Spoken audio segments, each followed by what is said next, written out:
Sabe, a maioria das histórias de sucesso que a gente ouve começa, bem, no sucesso, com a imagem da pessoa bilionária no topo. Mas a história de Ray Dalio e a essência dos seus famosos princípios não começa lá em cima. Pelo contrário, começa no fundo do poço. Esta é a história de como um fracasso, mas um fracasso catastrófico, uma humilhação pública que teria acabado com a carreira de qualquer um, se tornou a base para uma das filosofias de vida e de negócios mais importantes do nosso tempo. É uma jornada sobre cair, e cair feio, para poder levantar muito mais forte. Essa frase do Dalio resume tudo. Ela não é só um pensamento bonito, ela é o dilema da vida, né? Basicamente, é a escolha que todo mundo em algum momento precisa fazer. Ficar na zona de conforto, no caminho seguro onde nada de ruim acontece, ou ter a coragem de entrar nessa floresta perigosa, de arriscar em busca de algo realmente extraordinário. A história dele, no fundo, é um manual sobre como atravessar essa floresta. Então, para a gente entender de onde vem essa filosofia toda, a gente precisa voltar lá no começo. Antes do nome Ray Dalio ser sinônimo de Wall Street, ele era só um garoto. E a história dele não começa em algum prédio imponente de Manhattan, não. Começa num lugar bem mais comum, bem longe do centro financeiro do mundo. Imagina a cena. Um bairro de classe média, filho de um músico de jazz e de uma dona de casa.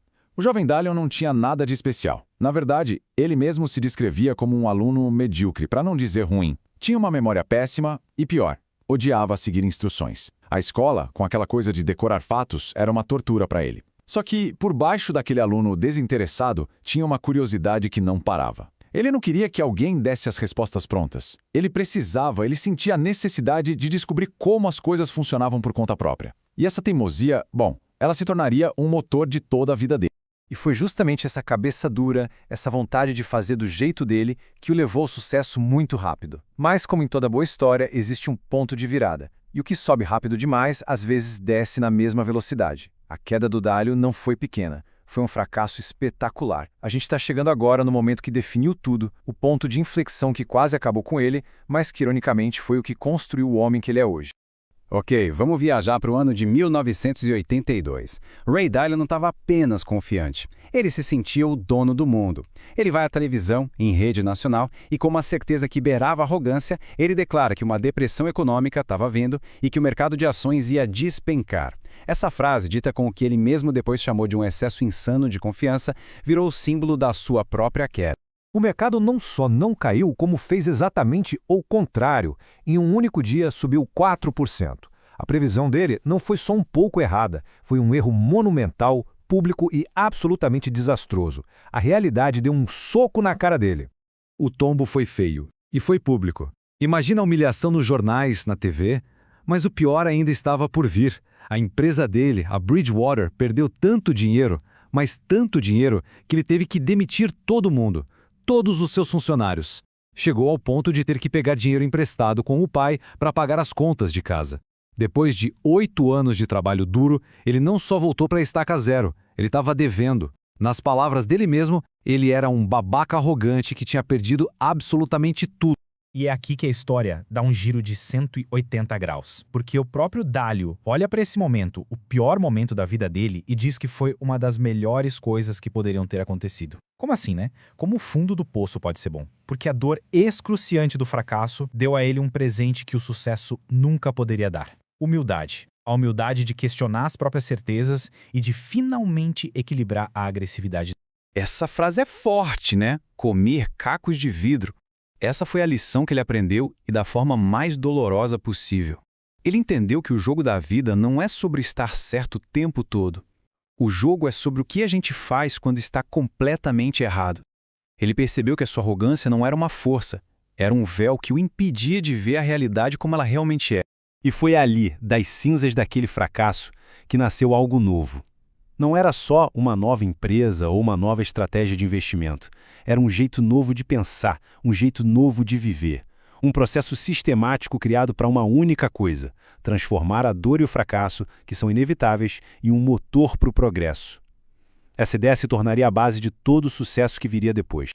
Olhem bem para essa imagem. Ela é a chave de tudo. Reparem que não é uma linha reta subindo. Para o Dalio, o sucesso não é um destino final, é um loop, é um ciclo que nunca para. A gente tenta algo, inevitavelmente encontra um problema ou falha, aprende com essa falha e então melhora. Cada volta nesse ciclo não leva de volta para o começo, mas sim para um nível mais alto de conhecimento, de capacidade. É a evolução na prática. Então, como funciona esse processo? É bem lógico. Passo 1. Tenha objetivos muito claros. Onde se quer chegar? Passo 2. Quando for atrás desses objetivos, você vai encontrar problemas. Aceite isso. Eles são parte do jogo. Passo 3. E essa é a parte mais importante. Em vez de se frustrar, pare e diagnostique o problema. Qual é a causa raiz? Passo 4. Com o diagnóstico na mão, desenhe um plano para superar esse obstáculo. E, finalmente, o passo 5, execute o plano com disciplina. Faça o que precisa ser feito. E aí, o ciclo recomeça, só que a pessoa já está em outro nível, mais forte, mais inteligente. Mas um processo assim não podia ficar só com uma pessoa. O Dalio pensou. E se uma empresa inteira funcionasse desse jeito? E foi o que ele fez. Ele pegou esse ciclo de evolução pessoal e transformou no sistema operacional da nova Bridgewater. O objetivo dele era criar um ambiente único no mundo. Uma verdadeira meritocracia de ideias, onde a melhor ideia vence, não importa de quem ela vem.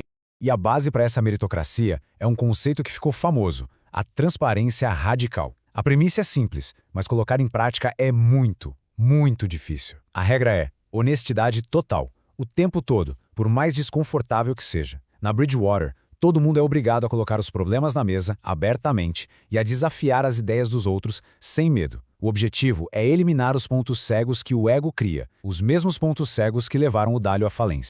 Agora, não vamos romantizar, isso é bonito na teoria, né? Mas na prática foi um processo brutal. Olha só esse trecho de um memorando que a própria equipe de gestão dele escreveu. Eles descrevem como se sentiam: incompetentes, desnecessários, humilhados, derrotados. Isso é um lembrete muito poderoso de que aplicar esses princípios no mundo real é um teste de fogo.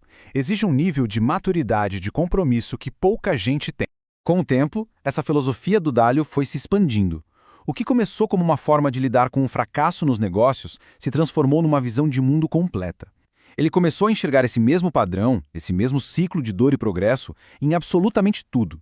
Não só em pessoas e empresas, mas na natureza, na história dos países, em todo lugar. E essa espiral subindo talvez seja a imagem que melhor resume toda a filosofia dele. Ela mostra que o processo não é um círculo vicioso que nos prende no mesmo lugar, é uma espiral evolucionária. A vida não é sobre evitar o fracasso, é sobre usar cada fracasso como um degrau. Cada erro, cada dor, quando a gente encara de frente com honestidade, não derruba a gente. Na verdade, nos impulsiona para um nível superior. E no fim das contas, tudo se resume a essa escolha, que soa até um pouco brutal. Evolua ou morra. Ele defende que isso não é uma teoria de negócios, é uma lei da natureza. Pensa bem, isso se aplica a tudo. Uma espécie que não se adapta é extinta. Uma empresa que não inova, quebra. Um país que não se moderniza, fica para trás.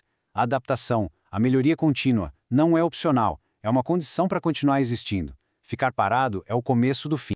E isso tudo nos traz de volta para o começo, para aquela floresta perigosa. A jornada de Ray Dalio, do fundo do poço até o topo do mundo, nos mostra que a dor não é algo para ser evitado. Ela é um sinal, um GPS que aponta exatamente para onde a gente precisa crescer. A história dele não é sobre o dinheiro, é sobre a mecânica do progresso. E a pergunta que os princípios dele deixam para nossa reflexão é: qual encontro doloroso com a realidade, qual fracasso, pessoal ou profissional, pode ser transformado no próximo degrau da nossa própria espiral de evolução?